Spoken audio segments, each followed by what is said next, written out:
हम शुरू करते हैं नेचुरल नंबर।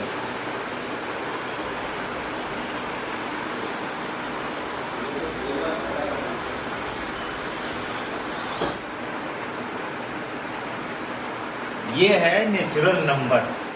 अब इनकी विशेषता क्या है, बाकी नंबरों से ये अलग क्यों? एक चीज के आदी हैं कि नंबर्स यानी गिनती जो है वो पूर्णांकों में ही होनी चाहिए। इस तरह के सारे नंबर जो हैं वो नेचुरल नंबर कहे जाते हैं। क्यों ये इम्पॉर्टेंट है?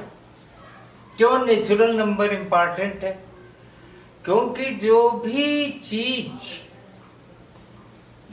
चीज इस दुनिया में एग्जिस्ट करती है उसको हम काउंट कर सकते हैं। ये जो काउंटिंग है यही नेचुरल नंबर की जन्मदाता है। हम गिन सकते हैं कि कुल कितनी नदियां हैं, कुल कितने पहाड़ हैं, कुल कितने महाद्वीप हैं, कुल कितने आदमी हैं, वो इस नेचुरल नंबर की परिधि में आ जाते हैं। इसलिए ये पूरी जो सिस्टम है ये नेचुरल नंबर कहा जाता है। हम कहते हैं कि 7 महाद्वीप है और इसने जो है इसको वो कर दिया कि हाँ 7 जो है वो महाद्वीप है। इसलिए ये नेचुरल नंबर इम्पॉर्टेंट हो जाता है। जब भी हम इस नेचुरल नंबर से भटकते हैं तब हमें इस गणित की समस्याओं में परेशानी पैदा होती है, इसकी जटिलता का एहसास होता है और तब जन्म लेते हैं दो और एक विधा कही जाती है ज्योमेट्री और दूसरी विधा कही जाती है अलजेब्रा। ये दोनों विधाएं कोई और चीज नहीं, ये उस नेचुरल नंबर से अलहदा हटके इस दुनिया को समझने का प्रयास है ये, और इसका कोई इस्तेमाल नहीं है। जब आप इस पे ज्यादा जोर देंगे कि नहीं इसका कोई और भी इस्तेमाल है तब ये समस्या उत्पन्न होगी। इसलिए इसको बारे में इतना ही सोचिए कि ये केवल नेचुरल नंबर का रिप्लेसमेंट ही है, उससे भिन्न चीजें समझने के लिए है। एक उदाहरण देखिए, ज्योमेट्री। ये ज्योमेट्री है क्या? ये ज्योमेट्री है जो हम लोग ज्योमेट्री जानते हैं, इसको यूक्लिड ज्योमेट्री कहते हैं। और ये ज्योमेट्री एक तल पर फैली होती है, तो इसमें आकृतियां होती हैं तरह तरह की, जैसे हाथी, ये हो गई ज्योमेट्री, घोड़ा, ऊंट, पेड़, चौकोर, गोला, त्रिकोण, ये लकीर, ये सब आकृतियां जो हैं वो ज्योमेट्री का हिस्सा। ज्योमेट्री में 2 तरह की आकृति होती है। एक आकृति होती है जो बंद होती है और एक आकृति होती है जो खुली होती है। जैसे ये आकृति, ये खुली आकृति, और जैसे ये आकृति, ये बंद आकृति। अब इन दोनों में अंतर क्या है कि इस आकृति में एक गुण नहीं है, वो है इसका आयतन, यानी इसका कोई वॉल्यूम नहीं है।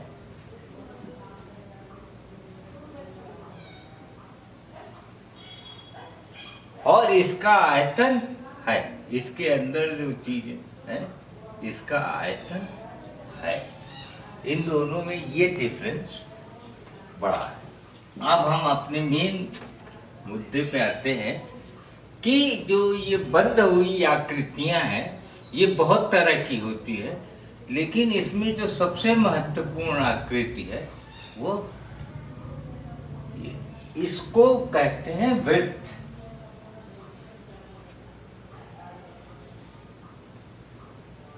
और इसकी खासियत क्या है कि इसके इस हिस्से पर, जिसको कि परिधि कहा जाता है, पर जितने भी बिंदु हैं वो इसके अंदर स्थित एक बिंदु से बराबर दूरी पर होते हैं।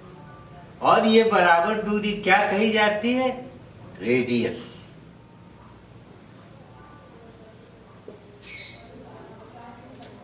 अब हमने एक बात बताई कि इसमें जो है एक गुण है वो है आयतन, और एक गुण है इसका रेडियस। अब हम इस रेडियस की मदद से इसका आयतन किसी भी मदद से कैसे निकाल सकते हैं? हमें नहीं मालूम इसका आयतन कितना है। ये जो एरिया है और ये जो रेडियस है,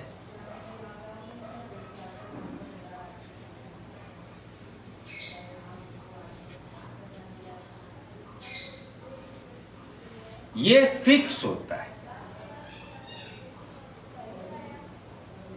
रेडियस का स्क्वायर ऑफ द रेडियस, ये जो है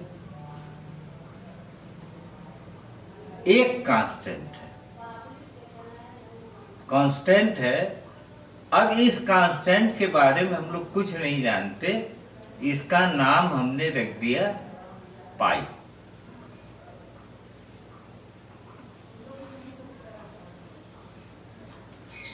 अब इस पाई को हम नेचुरल नंबर में या कहीं भी इसको हम प्लेस नहीं कर सकते कि ये है कहां। 3 और 4 के बीच में ये कहीं है, मगर कहां है करने के लिए न्यूटन ने बायनोमियल थ्योरम इस्तेमाल किया। बायनोमियल थ्योरम क्या है कि 2 अंक हैं और उसकी n गुणा है, तो वो एक सीरीज बनेगी a की power n plus np1 b की power n minus 1 and so plus b plus n। ये सब सीरीज कही जाती है फाइनाइट सीरीज, यानी इनका अंत है। तो जब इनका अंत होगा तो ये एक नेचुरल नंबर या रेशनल नंबर को रिप्रेजेंट करेंगे। आगे हम रेशनल नंबर बताएंगे, ये रिप्रेजेंट करेंगे। लेकिन अगर इस सीरीज का अंत नहीं है और ये अनंत चली जा रही है, इनफाइनाइट तक चली जा रही, कहीं गिनती नहीं हो पा रही है, तब ये इस पूरी सीमा रेखा के बाहर चला जाएगा और ये रिप्रेजेंट करेगा इरेशनल नंबर, यानी ऐसी संख्या जो अतार्किक है, जिसको नहीं बताया जा सकता कि ये है क्या चीज। तो पाई को न्यूटन ने कहा कि ये 1 plus 1 upon factorial 1 plus 1 upon factorial 2 plus 1 upon factorial 3, यानी इस तरह से इन्फिनिटी तक ये जाए।